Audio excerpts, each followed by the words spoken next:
షాపులు 20% బార్లు తగ్గిస్తాడు. బార్లో మాత్రం లైసెన్స్ బేస్ చేసుకుని కోర్టుకు వెళ్ళారు. ఈ ప్రభుత్వ మద్యం దుకాణాలే కాబట్టి తగ్గించుకుంటే ఎవడు కాదండు. మొదటి ఏడాది 20% తగ్గించారు, రెండో ఏడాది 13% తగ్గించారు. ఆ తర్వాత నా కరోనా టైంలో బాగా ఆర్థిక సంక్షోభంలోకి వెళ్ళాక రాష్ట్రము ఇక ఏకైక ఆదాయ వనరు ఇది ఒకటే కనబడింది, మద్యం. కాబట్టి అన్నిటికంటే ముందు షాపులు తెరిచింది మద్యమే కరోనా టైంలో.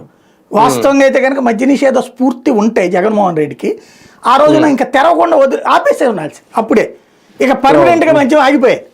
ఎందుకంటే అప్పుడు మందు కరోనా టైంలో మందు తాకుండా అలవాటు పడిపోయారు 1.5-2 ఏళ్ల పాటు. అలాంటి వాడికి మళ్ళీ మందు అలవాటు చేశాడు. కానీ అంటే ఒక రకంగా ఇవన్నీ ఒక లెసన్స్ ఏమో జగన్మోహన్ రెడ్డి గారికి. అంటే ఆయన పాలనలో ఓకే నిర్ణయాలు స్టార్టింగ్ మంచివే, మద్యపాన నిషేధం అమలు చేస్తే బాగుంటుందని అనుకుని ఆ రోజు అందరూ ఓట్లు వేశారు, మహిళలందరూ దాన్ని యాక్సెప్ట్ చేశారు. ఇప్పుడు ఎందుకు చేయలేదు అనేది అది సెకండరీ.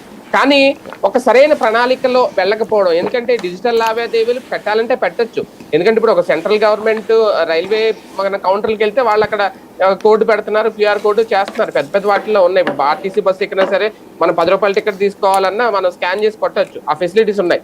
దానికన్నా ఇది పెద్దదేం కాదు ఒక రకంగా. అంటే ఒక సరైన ప్రణాళికతో వెళ్ళకపోవడం వల్ల ఈ రోజు లిక్కర్ స్కామ్ జరిగిందనే ఆరోపణలు ఎదుర్కోవాల్సి వస్తుంది ఒక పాఠమా జగన్?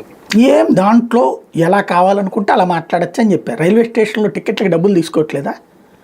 రెండు ఉన్నాయి కదా, రెండు ఉన్నాయి కదా అక్కడ. మెయిన్ ప్రాబ్లం ఏముంటది దీంట్లో? ఇప్పుడు రైల్వే వాడికి వాడే నడుపుకుంటాడు, రైలుకు కూడా. మద్యం దుకాణం, మద్యం తయారీ గవర్నమెంట్ చేయదు కదా. మీరు చెప్పిన ఆర్టీసీ కింద పైన అంతా ఆడిదే. అంటే ఇక్కడ మద్యం ప్రొడక్షన్ వేడు, వ్యాపారం ఆర్టీసీ సంస్థకి వెళ్ళిపోతాయి కాబట్టి ప్రాబ్లం లేదు.